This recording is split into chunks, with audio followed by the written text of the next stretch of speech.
So this movie was called Knowing with Nicolas Cage. I don't know if you've heard of it. I don't think I've seen this. No, okay. So this movie was done in 2009.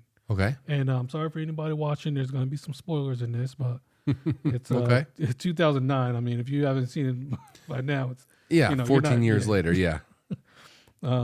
So in this movie, Nicolas Cage has a son who's I don't know, 12 years old or something. He's in like or maybe younger than that, but he's in school, and the school that he goes to had this they had kind of like a groundbreaking ceremony. Like they did this thing where I can't think of the term now, but they put something in the ground, and then the school in 50 years would like dig it up and like a time capsule. Yeah, exactly. Okay. Capsule, right. So all the students in the school or in this one class like wrote something down or put something in the time capsule, and then in 50 years, all the the newer kids each got one item that was in there. So the son who was Nicolas Cage's son got this a piece of paper, and this girl, she was having, I don't know, visions, but she wrote down like all these dates. The paper ended up being like a bunch of natural disasters or disasters that killed a bunch of people.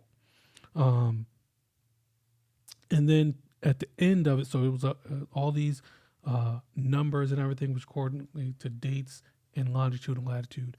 And then at the end, it said EE. And they were like, we don't know what that means. Extinction event? No, but it actually meant everyone else. Like, but pretty much, an extinction event. I was just thinking what we were talking about. Yeah. I'm thinking EE. So the extinction event was a solar flare that pretty much destroyed the Earth. It was the end of the Earth. And then the other aspect to this movie was there was like some aliens kind of that came down and were like trying to take all of the children to a safe place. Which, it was a weird little aspect to it, but it had this kind of like, biblical aspect to it, because it was kind of like these aliens were kind of like getting an ark type of thing. Were they hiding in the tail of the Hale-Bopp comet? No. Okay. They were like just gathering. I don't know. You had to be so you couldn't be like older than 12 or whatever, but it didn't say it in the movie, but you could tell they were just gathering up all the kids. Let's just back up for a second here.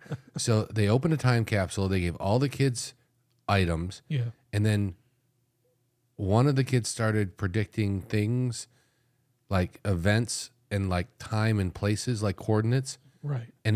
And they were given that ability through the item they got from the time capsule? No. So sorry. So I didn't describe it. Okay. I got a little confused there. So in the class, like 50 years earlier, there was one girl who she was visited by something. She was hearing voices, and she couldn't help herself, but she was like writing all these, dates down. Like it just looked like she was writing a bunch of numbers. Oh, all of this was predicted by somebody who added something to the time capsule. Yes, right. Okay, not one of the kids that received something. Right. Okay. Yeah, but in the 50 years later, when they took items out, that was the one thing that was in there. That was one of the things that was in the time capsule. Was her paper where she was writing down all these, dates, and whatever. Like I said, it just looked like a bunch of numbers, but it was like a date, how many people were killed, and then the longitude and latitude. I'll have to check that out. Yeah. So it was